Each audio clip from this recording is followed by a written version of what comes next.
So, kakarating lang ito guys, in-order ko 'to nung 6/6 sale. So, ngayon ko lang siya gagawa ng video simula nung na-receive ko siya. Ito yung pinakauna kong lip balm, Star Balm, si Sky.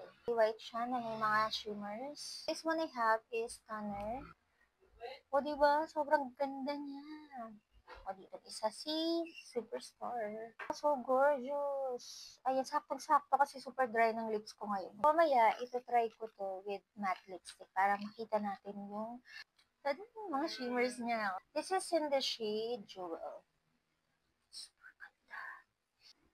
Ayan si Sky. Ito naman si Superstar. Meron siyang konting pink and meron siyang gold shimmers. Ito naman si Stunner. Sky, Superstar, and ito si Stunner. Check muna tayo kay Sky, guys. So, ayan siya sa lips. Mas kita siya kung gagamitin niya siya on top of like matte lipsticks, mga ganun. Next naman si Superstar.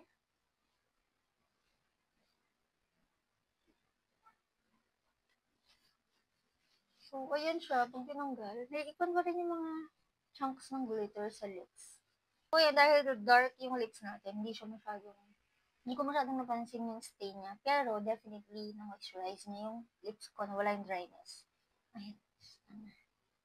Feeling ko, ayan, sabi ka na. Ito talaga yung, alam ko na, ito talaga yung kukulay.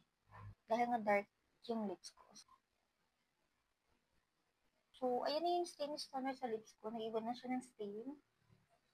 Ito naman, si Jewel. Guys.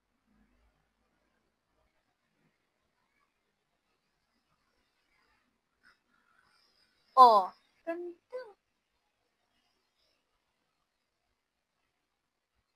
Ito yung vibe na pagka gusto mo pumarty sa gabi, ganyan, or atin ka na red carpet. Sobrang perfect nito, guys. So,